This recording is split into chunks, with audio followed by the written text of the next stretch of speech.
Generalized anxiety disorder, also known as GAD, by Shantavia Griffin for Psychology 1101 Project. What is generalized anxiety disorder?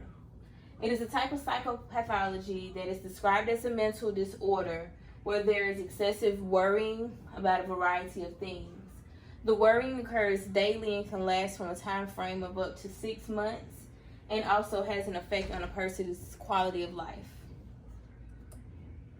Some symptoms of GAD include restlessness, difficulty concentrating, fatigue, irritability, impatience, being easily distracted, muscle tension, trouble falling asleep or staying asleep, excessive sweating or hot flashes, shortness of breath, diarrhea, headache, stomach ache, trouble swallowing, feeling lightheaded, and using the restroom quite frequently.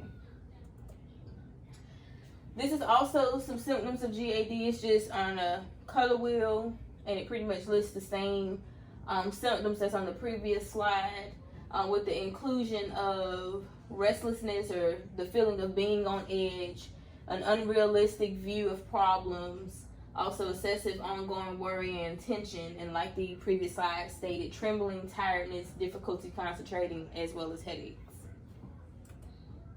Treatments for GAD. Medication can be prescribed to treat GAD according to the severity of the symptoms. The medicine prescribed can either be for long-term or short-term treatment. If the patient is having a difficulty functioning with their daily activities due to GAD, a more short-term approach for treatment will be prescribed because those medicines are addictive. They are from the drug class of benzodiazepines, also known as minor tranquilizers. For the long-term treatment approach, certain antidepressants are used. Along with medications being prescribed to treat GAD, there's also cognitive behavioral therapy that is also available. CBT assists in the learning process to recognize and change thought patterns and behaviors that tend to lead to anxious feelings. Also, it helps examine worries on a more realistic level. Some antidepressants that are prescribed are they're selective serotonin reuptake inhibitors, also known as SSRIs. Some of those examples are, I'm going to attempt to try to call out the actual name and then the brand name. Citalopram, also known as Celexa. Escitalopram oxalate, also known as Lexapro. Fluoxetine, Prozac. Fluvoxamine, Luvox. Paroxetine, HRI, Paxil. And Cerelatine, also known as Zoloft. I know I probably butchered some of those words, but I just wanted to give it a try. GAD diagnosis. Doctors will examine and ask questions pertaining to the patient's medical history. Tests may be ordered to rule out any other possible health conditions that can contribute to the symptoms. And even though GAD cannot show up or will not show up on lab results, that is just a precautious measure to see if there's any other health issues that could present the same the same symptoms as GAD. But if there is no physical explanation to the symptoms, the doctor may refer the patient to a psychiatrist, psychologist, or another mental health specialist. The mental health specialist will then also question the patient and use tools as well as testing to make the proper diagnosis. How common is GAD? GAD can begin in children or adolescents, but it may also begin in adulthood. And although it is more common in women than it is in men, about 4 million Americans suffer or deal with GAD. The impact of GAD on an individual, this is more so like my own personal interpretation on the impact of GAD on an individual. Worrying can become so intense that it does affect an individual's everyday living.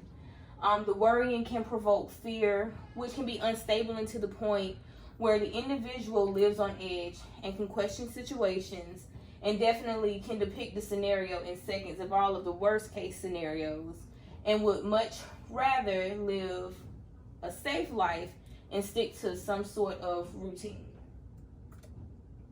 In my personal story, I have not been properly diagnosed, but after learning about the disorder, I did have that aha moment while reading the chapter, going over the disorder.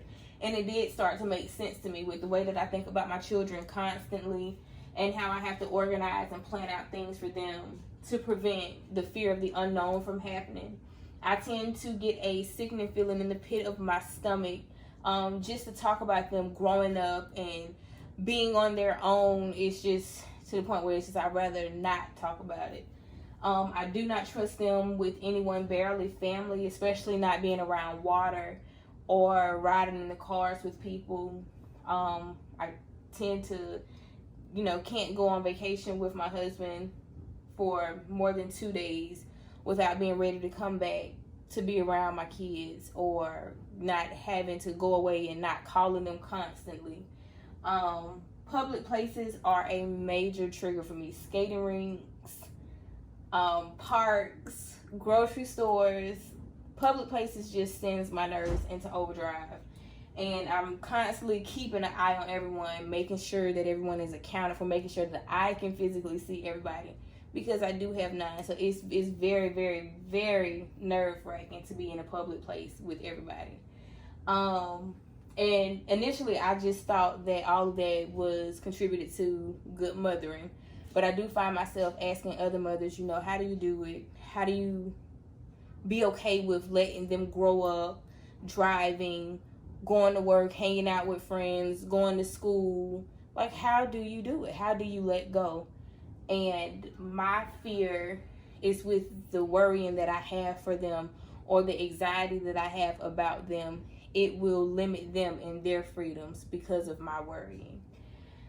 And as far as my references, mainly all of my information did come from WebMD by S.B. Bandiri.